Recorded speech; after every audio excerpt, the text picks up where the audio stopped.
Good. Actually, that's kind of a good level. Okay, I'm going to introduce you really quick, okay? All right, everybody, you know who I am, Lacey, if you don't know that. And this is Terry Kortner, and we invited her to teach a class because she's taught it before, I think.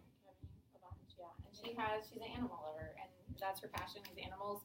So it's always better to get this kind of information from somebody who is super passionate about the subject, right? So I'm really excited because I haven't heard you teach this class, I don't think. So probably not. I'm probably the one left. So I'm going to sit down. Okay. All right. So I've already kind of touched on who has what animals. It seems like we have a lot of dog and cat people with a few different types of animals thrown in there. So I could honestly teach a class for like 4 to 5 hours on all of this stuff, but I'm going to keep it to like 45 minutes. So I was going to come in here and tell you all, if you need to use the bathroom because we're going to be here 4 to 5 hours.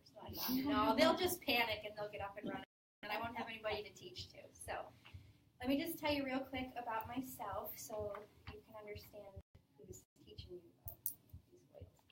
So I started, about 2.5 years ago, 3 years this summer with the doTERRA oils, and it was just a simple case of poison ivy gone bad. And it ended up everywhere, and somebody shared a little brown bottle with me, and that's what got me started, and I purchased a kit. And then the kit sat there for a month. I didn't touch it and didn't know what to do with it.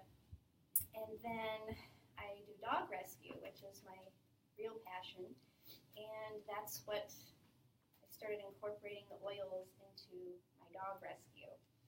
And that's really what opened the box off the shelf, let's say, was all the dogs coming in with puncture wounds and bad respiratory infections and just unbelievable, neglect and mistreatment and things like that. So I had this one dog that came in, and he had this whole treatment plan for that, and I was following it. He had puncture wounds, big, huge gashes all around his neck, and he had a prong collar left on, but he was outside chained up with the prong collar on, so every time, he jumped, what would that do? Like, gouge his neck, okay?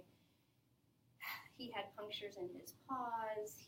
He was a mess. He was just a mess. So I'm like, I'm at a loss. I don't know what to do. We have done everything the vet has recommended. Nothing was improving. I mean, he had done oral antibiotics.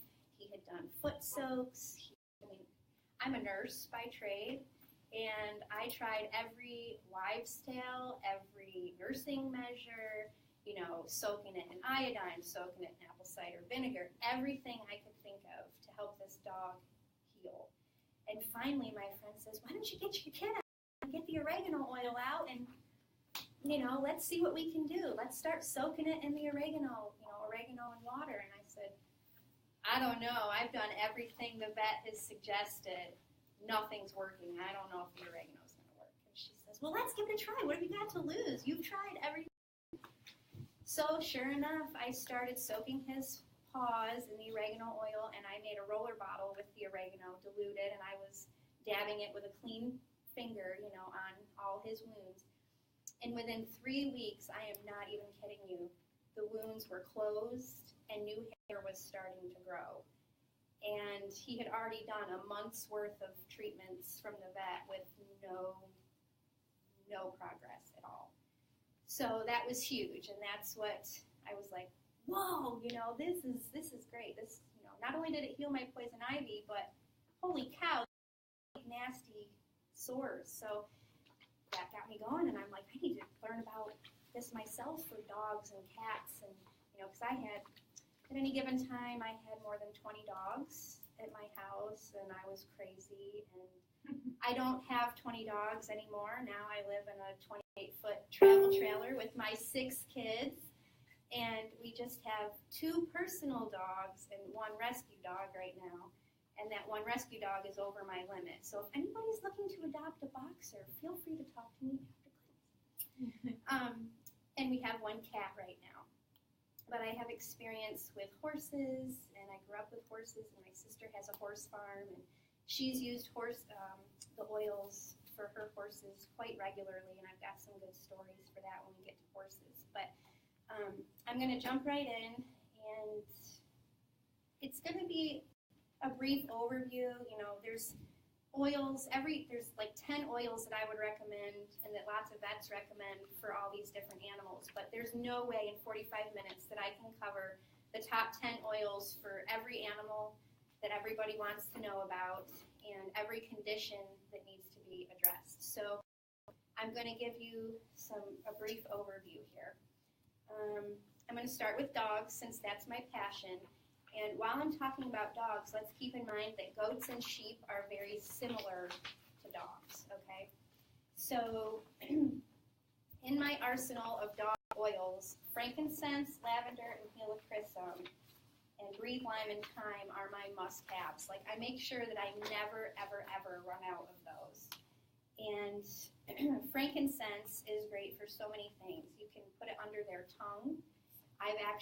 Now most dogs don't sit still while you yank open their mouth and, here, let me drop this under your tongue. Do you want a blank piece of paper? Do you need them? Okay. And most dogs don't sit still. So you can just put the frankincense on your finger and then, rub your finger under their tongue or on the roof of their mouth. And, that's if they have any inflammation in their body, or you can use it for mood. And lavender for dogs, it's very good for calming and relaxing. You can use it in, a natural shampoo that you can make with Castile soap, and there's just endless possibilities for lavender with skin irritations and whatnot. Helichrysum is great to have on hand. If any of you have to trim your dog's toenails, helichrysum is great. It's a natural styptic powder, but in essential oil form. So, I would trim all my dog's nails, and I would always have the styptic powder on hand. And since I've been doing the oils, I'm like, if this works to slow down the bleeding in a human wound, why is it not going to work on a dog's toenail? Sometimes dogs will be outside playing and they'll actually rip their toenail off. So typically you go to the vet and they don't get in the powder, and then they'd wrap it with gauze, and it's going to keep bleeding for a while. That's what toenails do. Helichrysum is great. You can put it on a Q-tip and rub it on. You can put it on your finger and rub it on. You can just drop it on if your dog will sit still. So I know it's an expensive oil, but that is one in dog rescue that I always, always, always have on hand. And breathe lime and thyme is my next set of oils that I'm never out of with the dogs, because when they come from shelters or they come from unknown situations, they're full of respiratory junk most of the time. You don't know if it's viral, bacterial, you have no idea. And you want to keep the other dogs and animals that you have free from whatever crud they're bringing in. So that's when I started diffusing, just to, help keep the animals safe that I had there. Well, then I noticed, oh my goodness, this is clearing up that dog's crud. And I had a huge case of kennel cough run through, and when one gets it, I lived in a 2,000 square foot house. I didn't have this big, huge kennel, they were in my house. And so when one got it, it was, oh no, they're all going to get it. So when I had a dog come in that was just heaving and just terrible snot and nasty, I'm like, I'm going to give the dog 3 days, as long as it's, the color's good, it's hydrated and doing well, to see how the oils do in the diffuser. And I use breathe lime and thyme, and that lime is great for busting up snot, even in humans, and it works really, really well for the dogs too.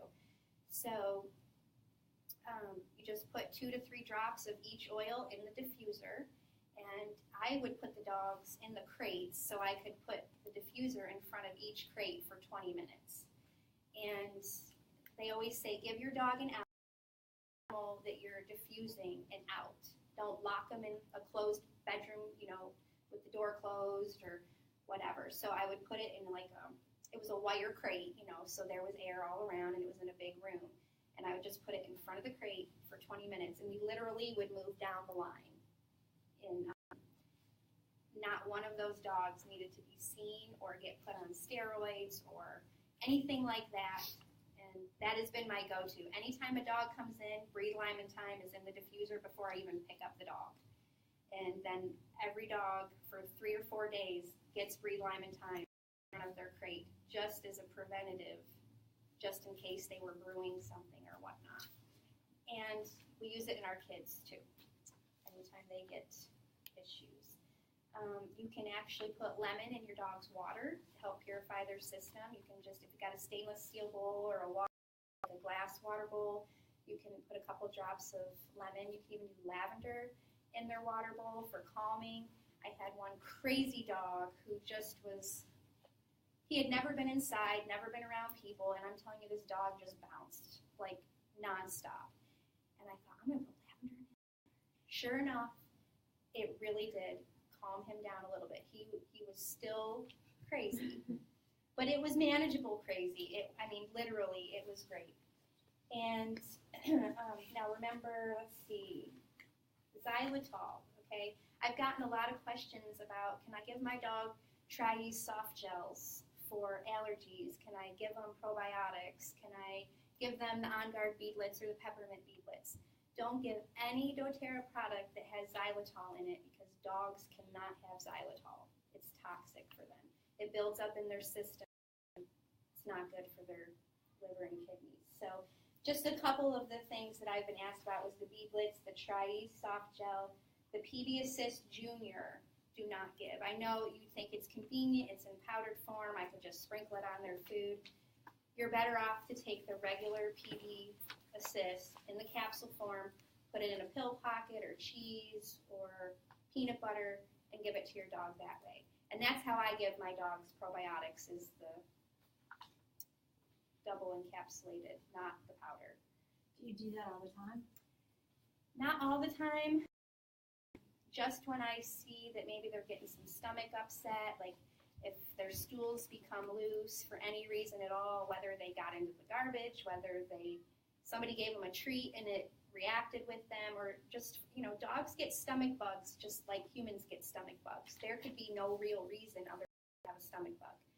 So anytime their stool changes, I give them the probiotics. And I just give them one a day until their stools get back to normal, and then I give it to them for a couple days after that, just to help them out.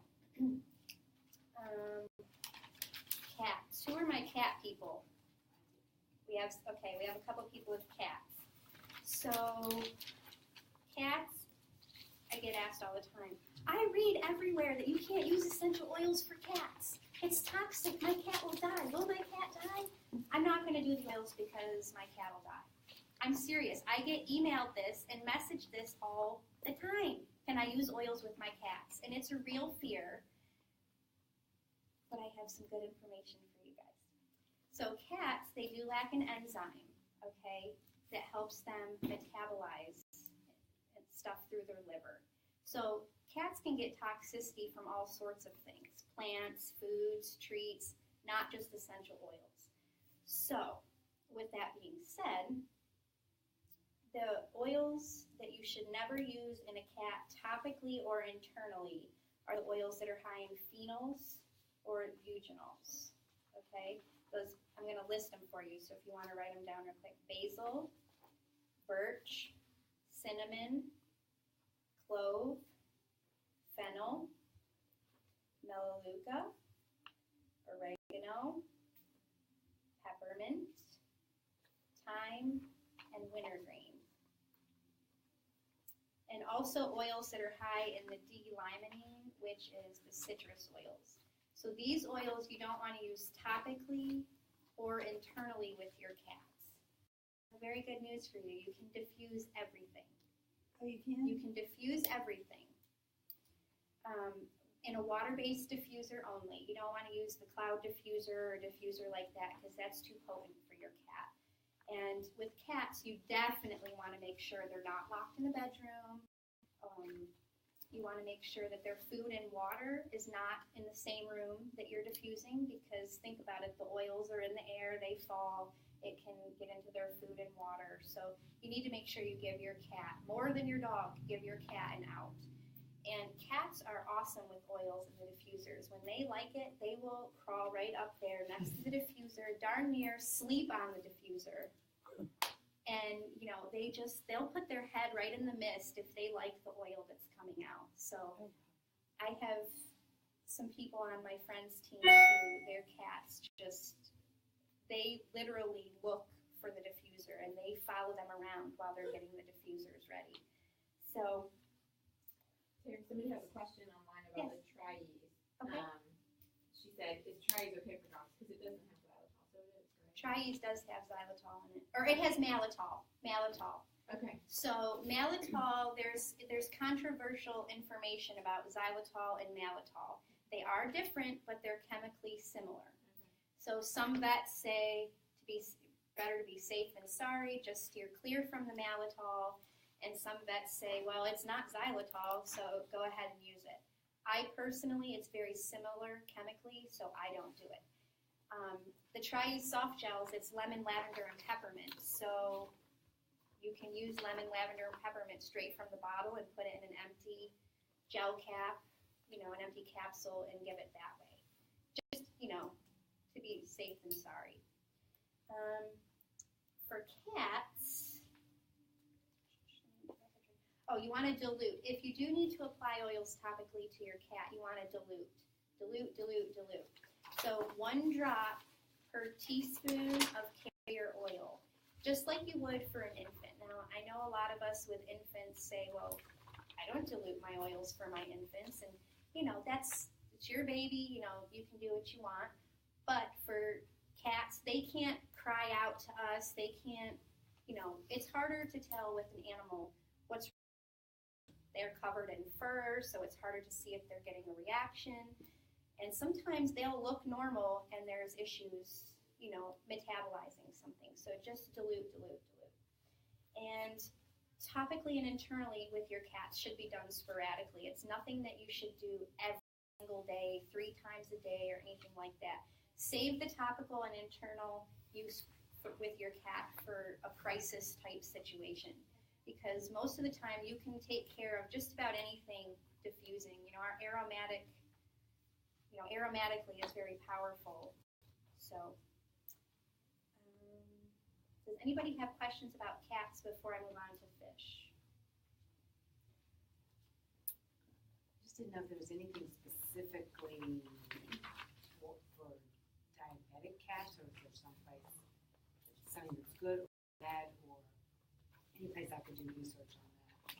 Well, actually, I have a Spoil Your Pet book, which is great for cats and dogs. And if you have a cat or dog, this is an amazing book to have. You can get it online. You can get it on Amazon or aromatools.com. And there are all sorts of health conditions in here. But we can look after class specifically for diabetes, sure. All right, so snakes, fish, turtles, lizards, and reptiles. Do we just have one fish in the room? One? Are we talking about how to kill them? No, why? Do you have bad luck with them? I mean, snakes are not something I'm trying. Oh, no, this is the friendly side of things. This is you have them as pets. Okay, so safe to use, lemon, melaleuca, peppermint, frankincense, and lavender. These oils paired up together, you can actually use in your aquariums, in their bathing water, in their ponds, in your koi ponds, things like that. Let's see. They are great for preventative measures, and they help conditions skin infections. And fish get little ick spots, the little white ick spots, fin rot, tumors, and more. You can use them for fresh and saltwater animals, even hippos. You can even use it in a hippo tank. So, for less than 10 gallons of water, you want to use a toothpick to swirl the oil mixture into the water. I don't know if any of you have ever thought, I'm going to make some peppermint cocoa, and just taken a whole drop of peppermint and dumped it in and been like, whoa, there goes my sinuses. They're clear for a month. Yeah, just swirl the peppermint into your cocoa. Same thing here. You can take, lemon, melaleuca, peppermint, frankincense, and lavender in equal portions in an empty, you can do it in a roller bottle, you can do it in an empty oil bottle, whatever, and then use the toothpick just dab it in, drop off whatever's extra, and then you can just swirl that into their tank. And you only need to do it once. You don't need to do it repeatedly. Now, How often would you do it? What? How often? Like with water changes and things like that, that would be a good time. There's another way that you can do it if you're a little nervous to do it that way. You can pre-make a large mixture. So 1 drop of that oil mixture that I talked about to 1 liter to a gallon. So between a liter and a gallon, it's 1 drop of oil. And then when you change out your fish's water or, the bathing water or whatever, you can shake up really good and then drop some of that quote unquote medicated water in. Now, I have heard that increases algae growth because even algae likes to be healthy.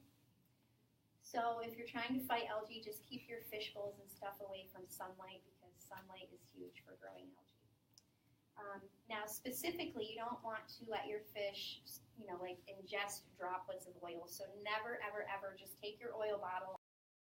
It'll be okay. It's like a 20-gallon tank. I'm just going to drop in. No, because fish see that. And just like when you put the food on the top, they will go right up there before you can even do anything. And, fish have had their skin burned and, it hurts their insides when they ingest powerful oils like that. So, and never, ever, ever use any hot oils with these water-type animals. Okay. Chickens, ducks, and birds, turkeys, things like that. Okay. So, a very common question I get asked is about egg producing, egg laying, issues with the oviduct, things like that. So, real quick, clary sage, lavender, wild orange, and marjoram are great for the quote-unquote hormonal issues that chickens, turkeys, ducks, companion too. You can use these to reduce excessive egg laying in companion birds. Aids in the passage of an egg. You can restore normal egg laying cycles in chickens, and you can reduce hormonal screaming, picking, and mutilating in companion birds. Some companion birds, when it gets to be that time of year, they will literally just scream in their cages and freak out. It's just a hormonal imbalance that birds have. If you have ever had a bird or known somebody that had a bird, they typically go through it. And, you want to also make sure that they're getting enough dark hours too. Sometimes even just an alarm clock or a computer screen or a phone or anything like that is too much light for a bird. So sometimes they need to totally be secluded and use the oils to help them. So, how to apply. You can put a drop in your hand and massage onto the ankle and feet of the chicken. Okay? And then for companion birds and chickens, you can make a water mist. So like in the glass spray bottles, like the 16-ounce or 32-ounce glass spray bottles, you can make a mixture of that up and you can spritz it right onto the bird as long as the environment outside is conducive to the bird being damp. You don't want to do it in the middle of winter because it's cold outside. So 5 to 20 drops of the oil mixture in 4 ounces of water. They recommend distilled water. And you can spritz them once a day. And actually, most companion birds really like it. And that takes the place of, a lot of people like do a spritz on them anyway. So since you have the oils in the spritz, it really helps with their mood and hormones. Yeah. So did you say what oils you use? Oh, yeah. You did, but I didn't. It was clary sage, Okay. lavender, wild orange, and marjoram. And that's for the, the hormonal issues, the egg laying issues. Spraying on the companion bird. Yes, that's the same. Okay. Yes. And some of the vets out there have had some good luck with chickens and turkeys that have had lesions. And they used 1 drop of protective blend per liter of the chickens and turkeys drinking water. And then 10 to 20 drops of oregano per 50 pounds of their feed. And then you use it until the lesions have healed, usually about 2 weeks. And these vets had before and after pictures of the lesions, and that's what they did. And it took care of it. And I thought, well, maybe this vet just had good luck. So I did more research on it, and there was a handful of people that have actually done this. And then there was even more people who are like, yeah, I do it all the time. This is what I've always done. So if you ever have turkeys or chickens that end up with lesions, which is quite common, you can do that. All right, horses. Anybody have horses? No horses? Used to? Well, I thought somebody in here said they had a horse. No? Well, go ahead. Okay. I would love to know. Okay. Well, I'll just do a quick overview then on horses. So, There are a lot of people watching live. a lot of people watching live. Thanks. Okay, so horses. So, there's a whole bunch of oils that you can use with horses. My favorite one that you always should have on hand is Digestin. And I know this from personal experience because, like I said, my sister has a horse farm. And she had a horse that was really prone to colic and colic behaviors all the time. And she would pump hundreds of dollars into this horse with every colic episode. And she would call the vet, they'd come out and do all their things, intubate the horse, do all this stuff. And finally, she said, there's got to be something I can do naturally to at least help ease up on these episodes. She's like, I can't afford $400 or $500 all the time for an emergency visit to the vet to come out and take care of the horse. So we got in touch with a vet online, and you can find her on Facebook. She's Janet Rourke, and she's the essential oil vet. And we asked her what we should do for this situation. And you can actually take Digestin and put it in the bottom lip, like 20 drops. I mean, a horse is big. So 20 drops in the bottom lip of the horse at the first onset of the acute colicky episode. And then she also recommended that you could take about 20 drops and massage it on the abdomen, okay, like down this direction. What? Just meat not gluten. She didn't say, but I mean, to probably get it through the hair and to massage it in better, I would at least use a few drops of coconut oil or olive oil, something just to help, so you don't waste it. And so that's what she said to do in an acute situation. And then daily, my sister just started dropping like 5 to 6 drops in his feed every morning. Every morning when she fed him. And his episodes, it got more and more time between his episodes. And, he still did end up having the acute episodes, but it was not nearly as often. So I remember the day she called me up, and she's like, I'm on a Digestin.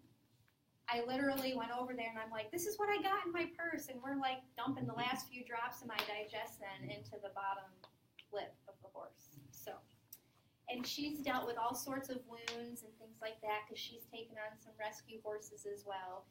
So sometimes this one horse came with a bite right out of his lower leg, and it was just brutal to heal. And she started using frankincense and helichrysum and lavender melaleuca with coconut oil on the wound, and she actually has documented pictures of it was healing and things like that. So balance is a great one to have for horses, whether they have stress for trailering, whether you're going to a horse show and they're stressed out. Balance is great. You can put it on their ears. You can pair balance up with lemongrass and deep blue for their joint issues, and you can just massage it into their joints if they get sore or stiff joints. Sometimes horses will get lame if they go out and eat too much grass in the early spring, and they can get laminitis and things like that. So you can use deep blue oil or rub and lemongrass for that. And I have some recipes if anybody wants them for fly sprays and things like that. So we can talk about that after class, or people can message me and I can get it to you. So for the most part, how to apply the oils for a horse is just 3 to 10 drops rubbed onto the chest, back, abdomen, or ears, or the specific area of concern. All right. And TerraShield is a great one for horses for the fly spray.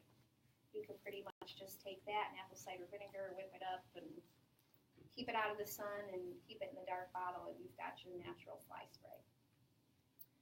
So since we have a lot of dog people in here, I'm going to really quick talk about fleas because that's another thing that I get messaged all the time. Fleas. What do I do for fleas, fleas, fleas, fleas, fleas? Prevention is key. Once you get them, it takes a lot of effort and multiple angle approach to get rid of them. And I can speak from the natural side of things with the oils, and I can speak from the dog rescuer side of me who has been infested with them when one dog came in and that was it. It only takes one dog and one flea to, in the hot humidity of the summer, and your house is full of fleas. So once you have them, it is really difficult to get rid of them. And you're not going to be able to take any essential oil and just go, care of the fleas. This stuff does not work. Okay, because that just, you have to be very proactive. You have to stay on top of it. Think lice. If a child were to come home with lice, you freak out, you get itchy, you wash everything in hot water, you vacuum everything, you bag everything. She's all itchy right now. It's the same idea. Fleas lay eggs. It takes about 4 to 5 weeks for those eggs to hatch, and the cycle just keeps repeating itself. So you've got to vacuum regularly. Throw the vacuum bag outside. Don't keep the vacuum bag in your vacuum. You've got to toss it. So you vacuum everything under your area rugs, nooks and crannies, in the couch nooks and crannies. Vacuum all the couch. Anything that can get washed in hot water, wash it in hot water. And it's easiest if you just take everything to the laundromat and do it all at once. That way you're not recontaminating any of your bedding. And even the pets' bedding, human bedding, stuffed animals, they lay eggs everywhere. Another thing that you can do is to diffuse black pepper with oregano and peppermint on the highest, longest setting your diffuser will allow. Now you want to remove your pets from this area while you're diffusing because that can be irritating for their respiratory tract. And black pepper and oregano. It's black pepper, oregano, peppermint on the highest, longest setting your diffuser will allow. And not only do you want to vacuum everything, you want to mop everything. Clean all your hard surfaces with either the cleansing blend or the protecting blend. Let's see here. Bathe all of your pets. That is your first line, is to get what's on the pet off. So bathe all your pets. You can use a natural flea and tick shampoo, or you can add eucalyptus, rosemary, cedarwood, citronella, or the repellent blend to your existing shampoo.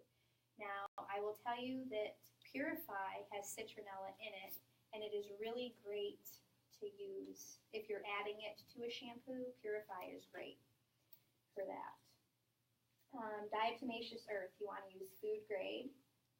And you can take 2 cups of the diatomaceous earth with 20 drops of the repellent blend or eucalyptus, and then you can just sprinkle that around like it's a carpet dust. You can massage it into your dog, and it takes a good 48 hours once the fleas ingest the diatomaceous earth before they die. So you've got to be patient. So that's why I'm telling you, if you're going to take a natural approach to fleas, it's a multi-angle approach. Not any one of them is just going to wipe it out, and you know what I mean? And you got to treat your yard. You got to do the diatomaceous earth to your yard and, you know, keep the oils out there. You can do collars. You can put the oils on their collars. You can soak their collars in it, let them dry, and then put the collars on. So you've kind of made your own homemade flea and tick repellent.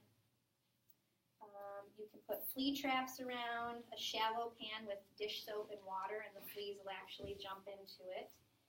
And I'm just covering all this because I hear so many people post things like, these oils didn't work for fleas. That's it. I'm never using them again.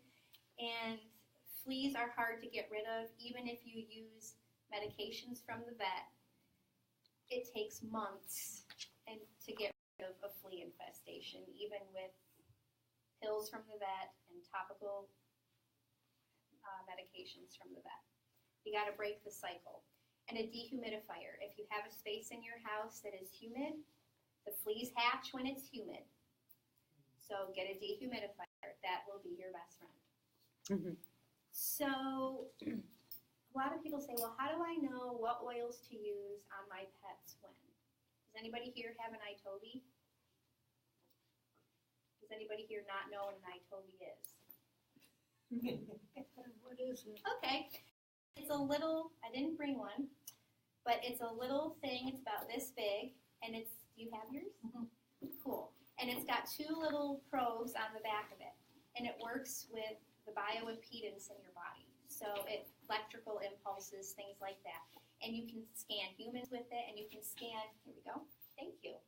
So this is an iToby, okay? So in a human, you just want to make sure the probes touch the skin. Okay, typically we do it on the hands, but you can do it anywhere where there is skin contact. And so for an animal, you can do it on any vertebrate, but obviously some of these animals have lots of hair. So you need to make sure that these little probes are actually making contact with the skin. Okay, that's easier said than done. If you have a husky or something like that, I mean, double-coated breeds, it's going to be hard to get down to the skin. In a dog, you can actually do it on like the back of their front leg where the hair is thinner and just part that hair. It's kind of like the armpit of the dog, okay? And you can just hold this there and it should work. So if you really had an acute issue, I mean, you could always shave two little probe spots or whatever if you really had an acute issue.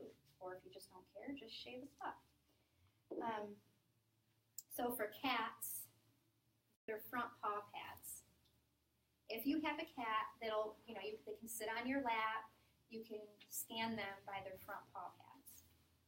If you have a cat with no hair, you can scan them anywhere. A goat or horse, anywhere that you can make skin contact, and you may need to part the hair. And for small animals like ferrets, same thing. You got to get it down to the skin level. And rabbits, we didn't really talk too much about rabbits. Does anybody have rabbits? No rabbits? You have rabbits?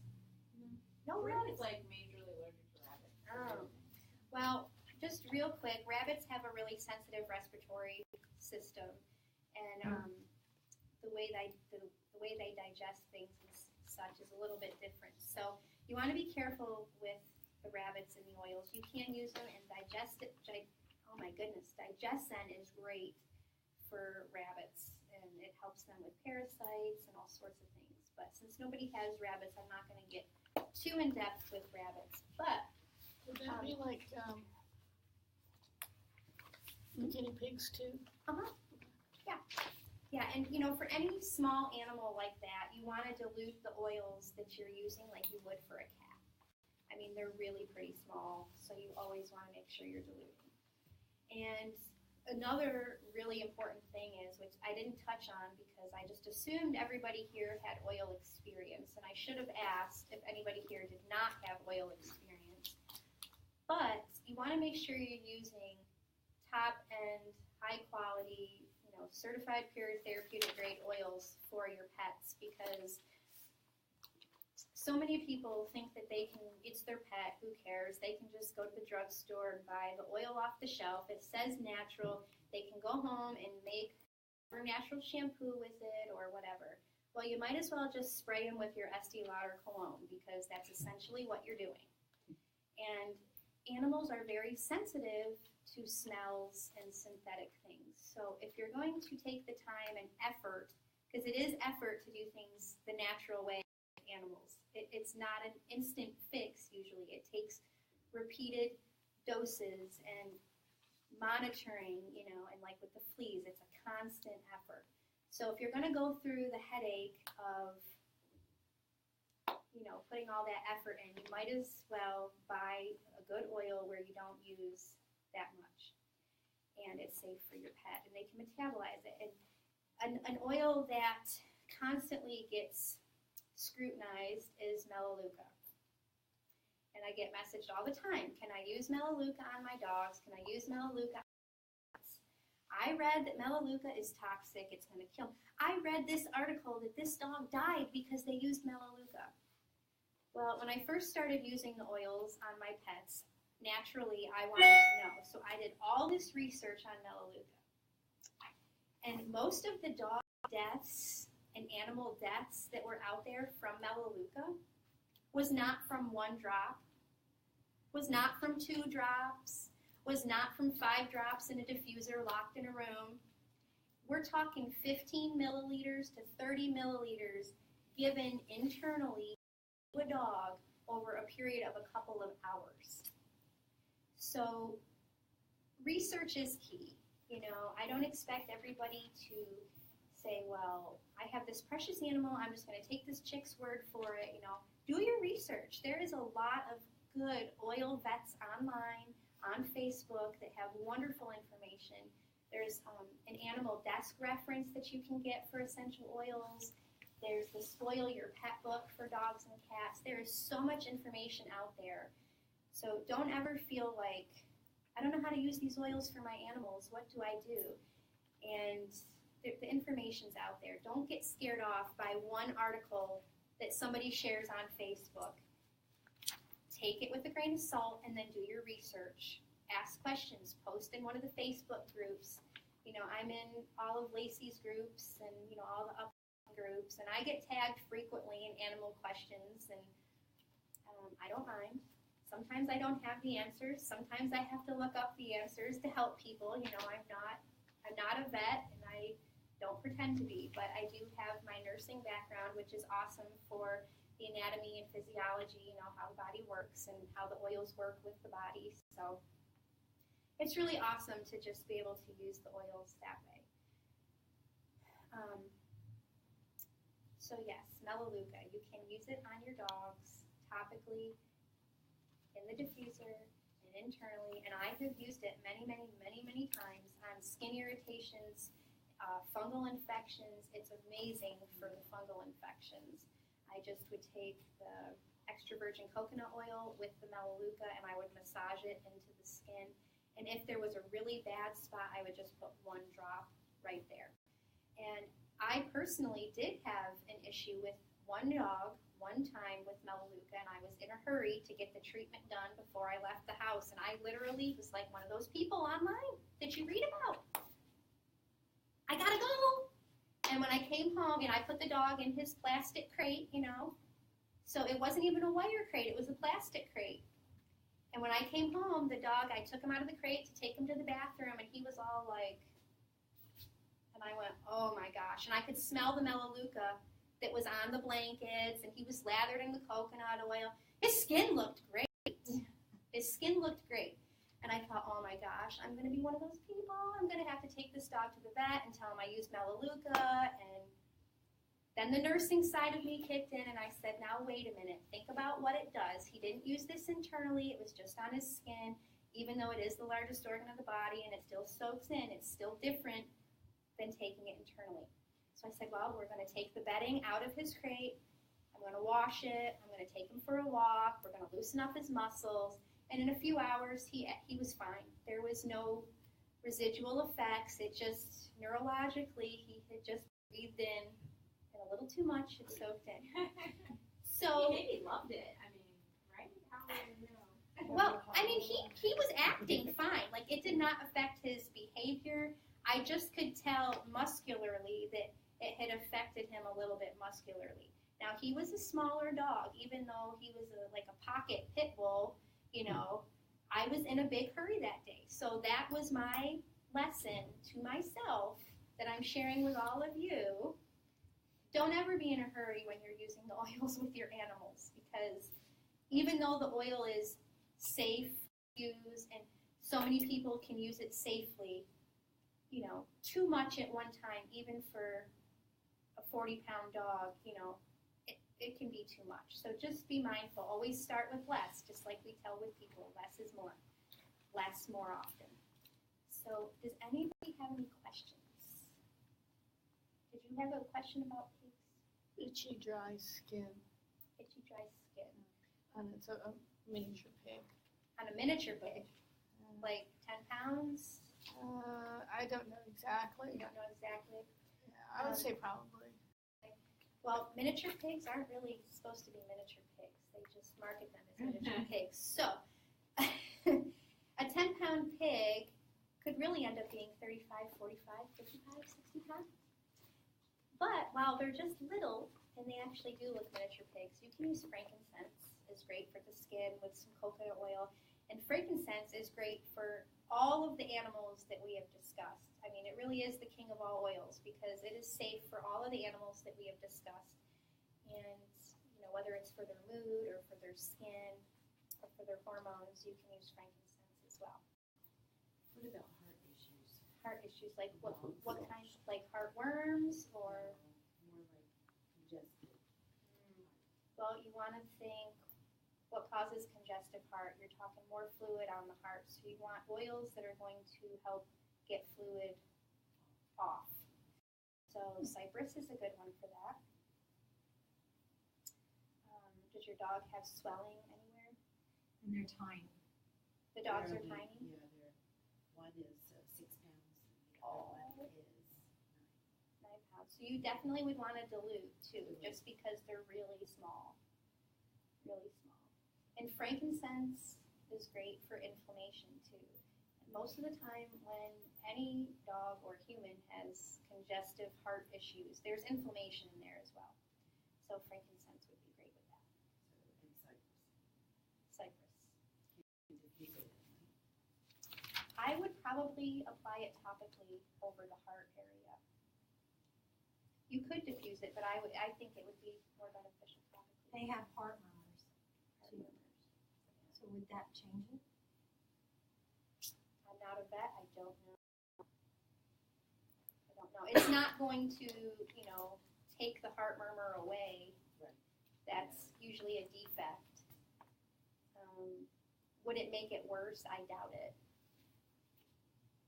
Just knowing how the oils work in the body, I doubt it. I would look up cypress, and you have one of the books or anything, and look up, how it's used and what it's used for. And, a lot of those same principles apply to our pets.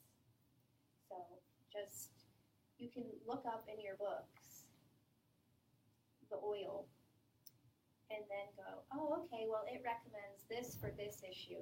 Oh, but my dog can't have, or my cat shouldn't have cinnamon. So then you just say, okay, well, I'm not going to use cinnamon. It recommends cinnamon. It gives you 1, 2, and 3 suggestions.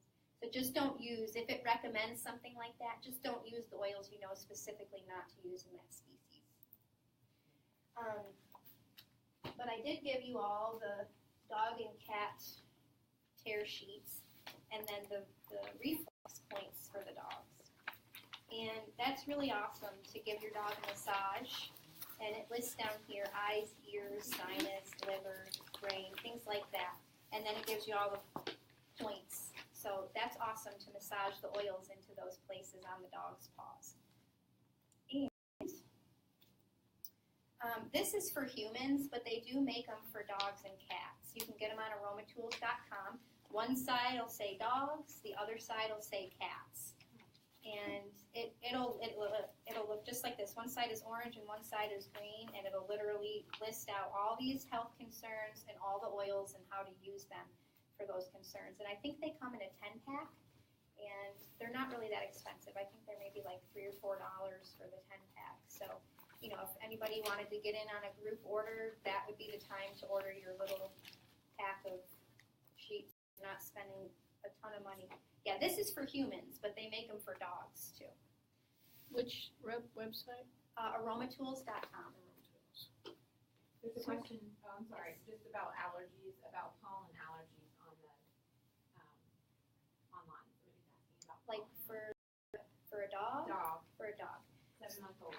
Okay, so lemon, lavender, and peppermint, the same as with humans, works best. You can use it in the diffuser. You could use it on their reflex points. Just find the one for sinuses, and and breathing, and you could apply it there. You can put the lemon, lavender, and peppermint in a capsule, and if if your dog's not going to kill you to take a pill, you can put it in cheese or peanut butter and do it that way. Yeah, you can diffuse the breed blend as well. Breed is good for that. If you did it internally, how much would you give them?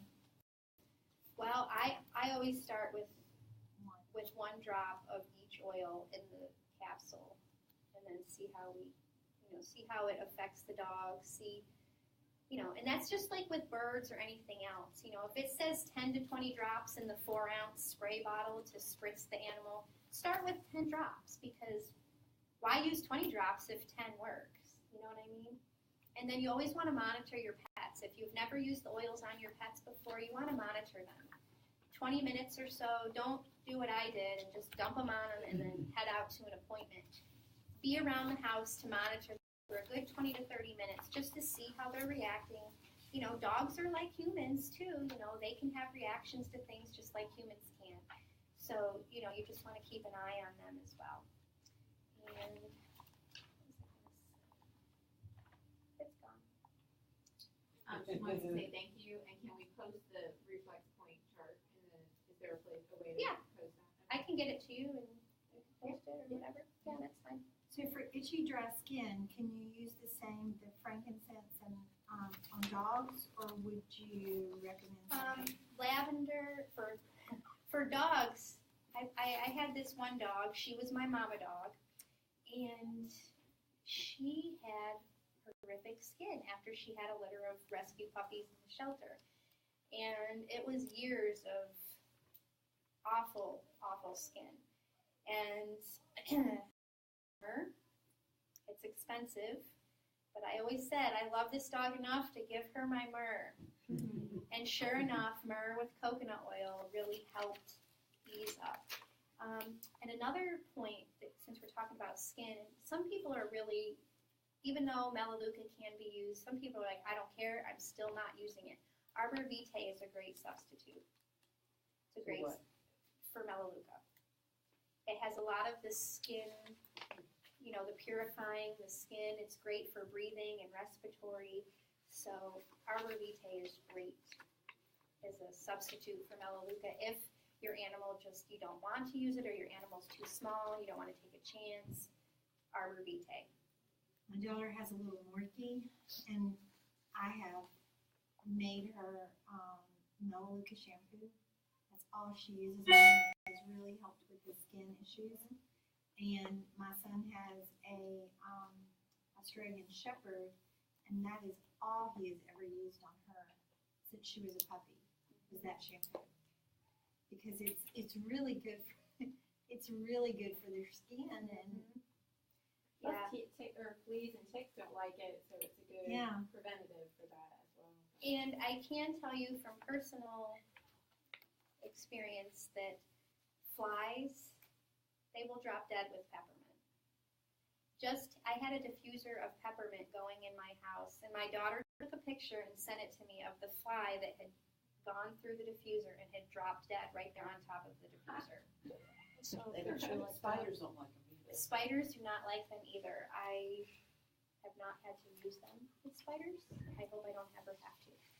But I've heard that you can spray it around doorways and windows to help repel the spiders and whatnot. But I'm like for fly sprays and things like that for your animals, peppermint is great to add in there. Just don't get it in your pet's eyes.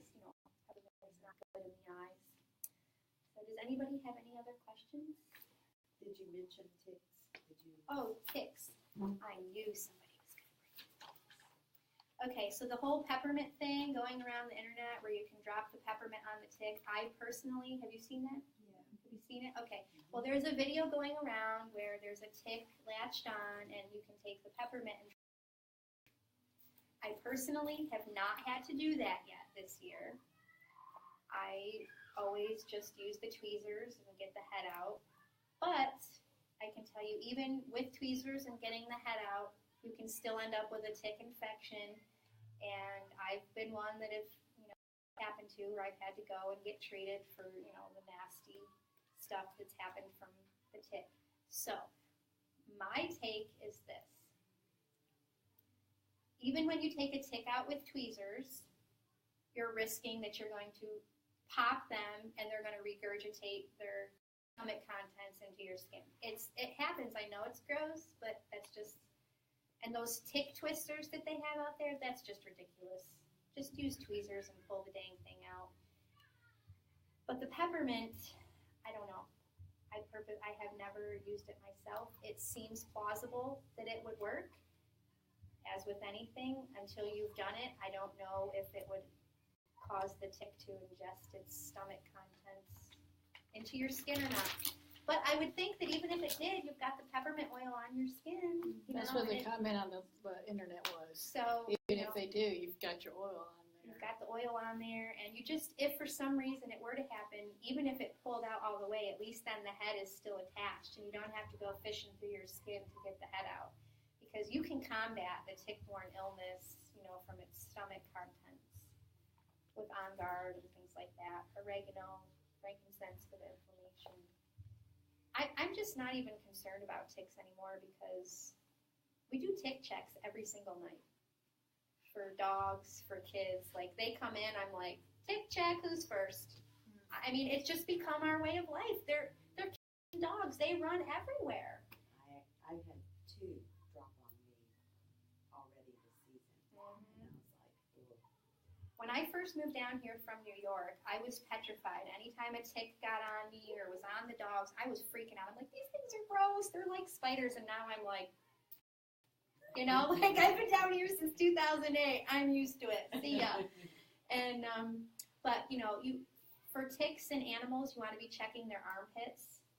That is because there's not as much hair in the armpits, which is why you can use the iTovi. So you want to be checking their armpits just like you would in humans. That's a dark place, not as much hair, easy to latch on. Does Melaleuca work with tick bites? For tick bites, you can use the protective blend, which is really great. It's got the clove and the antioxidants and the protective qualities to that. Frankincense for inflammation when the bite gets really, because sometimes tick bites, even in dogs, they'll swell up. So you can use myrrh on that too. Yep. And then the repellent is The tick repellent, it was the same as the flea repellent. So things that repel fleas are the eucalyptus, the citronella, the rosemary, things like that. There should be, on that dog tear sheet, there should even be some suggestions for things like that. well, don't But there now. I can repeat them. Yeah. For flea and tick bites, you want to cleanse with the protective blend in soap and water. You want to dry thoroughly, and you can apply lavender and myrrh to the bite 2 to 3 times a day. If if it's hard, if it's swollen, things like that. And even if you're using oils, you still want to keep an eye on it because Lyme disease, things like that. Neurological issues. Is your dog starting to walk funny? Is their mental abilities changing? Things like that. So anytime with a human or a dog that you have a tick bite, you want to keep an eye on them, even once the bite itself is gone and there's no sign of infection. You still want to keep an eye on the neurological and muscular issues. The other thing that I forgot to mention was TerraShield. You can I know it comes in the spray bottle now, but you can just take one of these spray tops and just put it on, depending on which form you buy it in, and you can just spray it directly to the dogs as well. And then, kind of massage it in through their hair a little bit so it doesn't just flash off. What about worms? And what animal? Well, we have sheep and goats. So. Okay, well, sheep, they're very similar to dogs. Right. And I've used Digest-Sen. It's worked really well. I don't use it.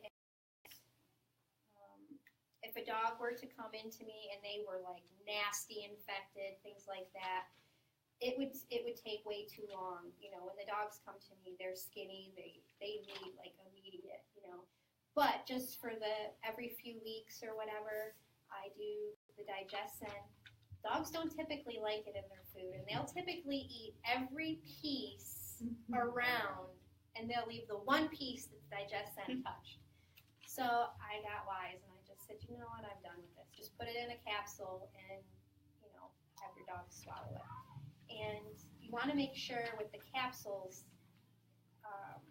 I know everybody likes veggie caps and, the all-natural caps. With dogs, I've found that getting not the quick dissolving ones, because their spit will dissolve a veggie cap like that. And then the oil is on their mouth and they're like, ah, and they're salivating everywhere and not a good thing. The doTERRA veggie caps I have used, and as long as you can have a dog that is cooperative and you can get it down in the first try or two. If you know it's gonna take you 3 or 4 tries to get your dog to swallow the capsule, don't go for the quick dissolving veggie, 100% all natural capsules. Just go get the cheap ones and they'll dissolve in their gut. Yeah. But yeah, you can do that. And there's actually No syringe. Can you put it in like water and syringe it in? I wouldn't.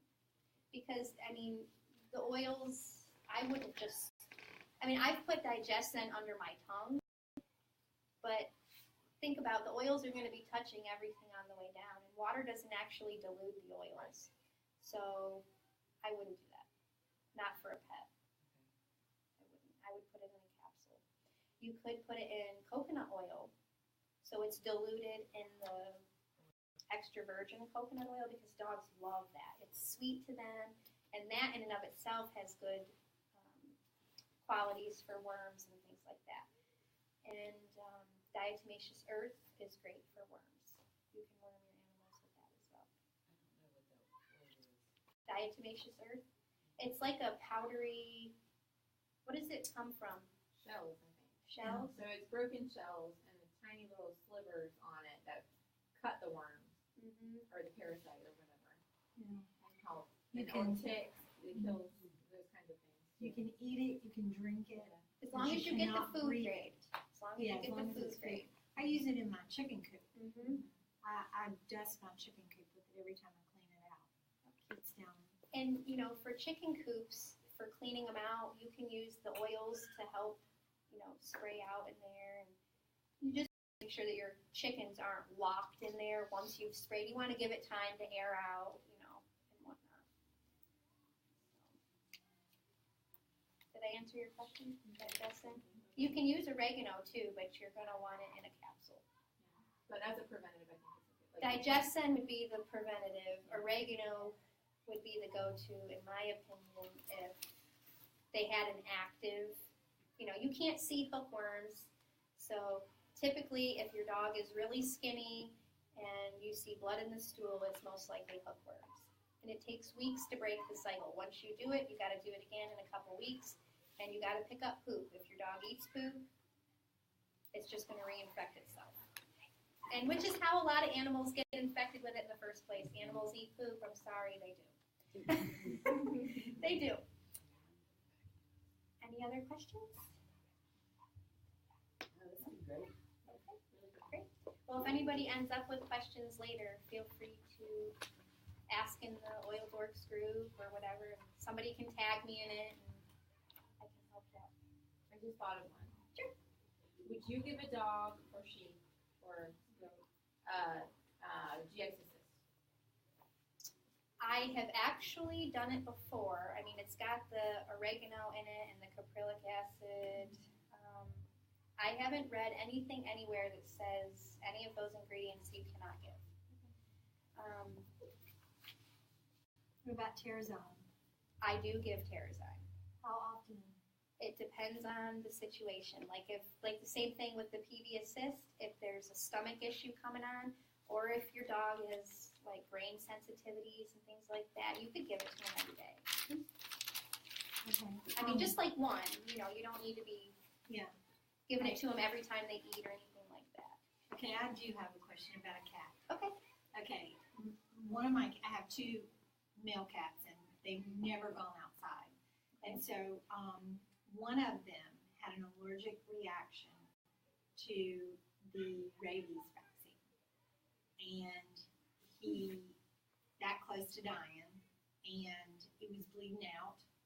Ended up spending a whole week at the vet, and he lived through it. Okay. And they said, do not ever give him another injection. Okay, which is fine with me. Right. So, but since then, he sneezes like 20 times at a time. Mm-hmm. Like he'll just have a little sneezing fit. And he never used to do that before? Never, ever. Because sometimes with hairballs and things like that, they can just sneeze and sneeze and sneeze and The sneeze. other one never sneezes. Okay. And they're twin brothers. You can't hardly tell them apart. But this one only did it after he lost a lot. Well, his immune system has been seriously compromised. So, And it's been 2 years now, and he still does it. But now and that's the thing, because I was very concerned about the oils. I was that cat person, okay? it's And- normal. and now, honestly, when I start the diffuser, they know it's bedtime. Mm-hmm. You know, I mean, they absolutely love the diffuser. Right. Well, I would think immune boosting. What can you do to boost the immune system? And I Like do. cloves? Yeah, well, I On do. guard? I do a lot of On Guard, and I thought about that because I do On Guard in the kitchen area, Mhm. but their food is in another room, so that's okay. Wouldn't you Mhm. think? Oh, yeah. Yeah. Yeah. 'Cause You it's just want to make sure, like, if you have, like, say, a 10 by 10 bedroom that you feed and water them in, that the diffuser isn't in there with the door closed. You know, even in a 10 by 10 room with the door open, the oils are still, just don't let the diffuser be, like, right over. Like, Right. if the diffuser's here, Right you don't over want the the food food. bowl right there. Yeah. So, you don't want to, quote unquote, contaminate their food. Like, they need to be able to have fresh water and fresh food without But I oils. do diffuse breed quite a bit too. Yeah, so- and frankincense is great for the cellular support and stuff. I would maybe try that. I know frankincense is more of an expensive oil to diffuse, but I've been diffusing it with Breed, so that's good. Breed and Wild Orange. What about the supplements for animals? I know those sheets talk about that. yeah, it depends. The supplements that I have used, again, you don't want to use any supplements that have the xylitol in it for dogs. I've never given supplements to cats. I just now got a cat as a pet a month or two ago, and I'm already, why did I get a cat? I already gave Lacey 2 cats. Why did I get another one? I don't know. I gave away all my dogs, and I felt the need to get a cat. Okay, I don't know. So, supplements, I have given Terrazyme. I have given Lifelong Vitality. I have given the GX Assist and the PB Assist. No beadlets, because they contain xylitol. No PB Assist Junior. No Tries, because it's got the malitol. I suppose you could use your own judgment on that, but I would not. Did you have a supplement specifically in mind that you were Just wondering? the LLV, really. I mean, and maybe the fish oil seems like a really good one to give them. Yes, actually, I think one of the vets online on Facebook will tell you how many milligrams of which type of fish oil per so many pounds of dog. But I personally have just given, like if a dog comes in and I see that they need the immune boost or whatever, I'll just give them the whole set. Not the 4 doses. I'll just give them 1 dose, so the 3 pills 1 time. And I would do that every day while they're ill. And like I had a dog get into a nasty dog fight. He had punctures and all sorts of stuff. And I'm going to treat this dog with the oils and I'm going to see what I can do. And I gave him LLV just to help internally. And he was fine. He healed up, no issues. I mean, it was great. So you can definitely give LLV. You could even give the deep blue polyphenol complex in the capsules, but not the whole capsule. Janet Rourke on Facebook, she's got like a little dosage guideline, like sprinkle for this size dog, half of the contents for this size dog, the whole thing for this size dog.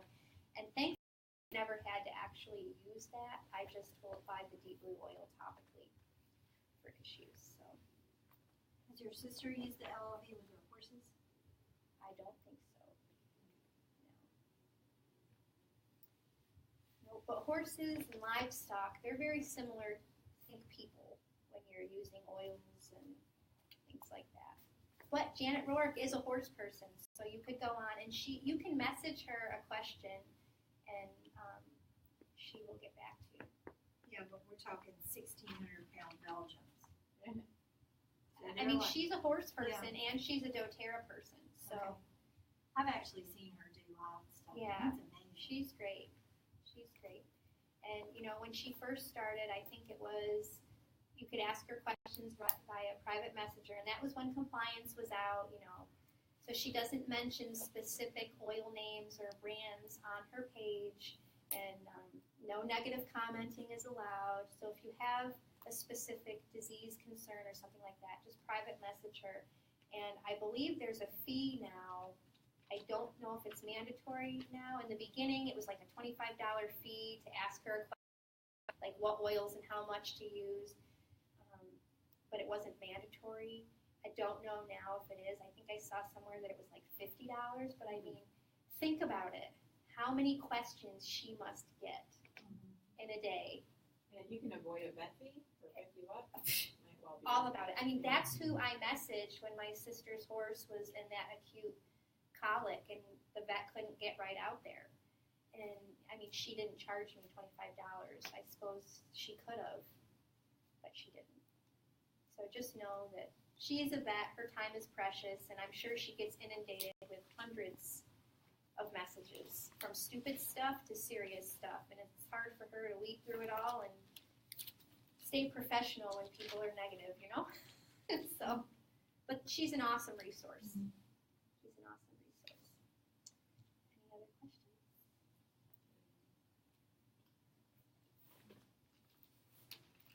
Any other questions? That's really good. Wonderful. Yeah, you can come up and look. That's what I was gonna look at.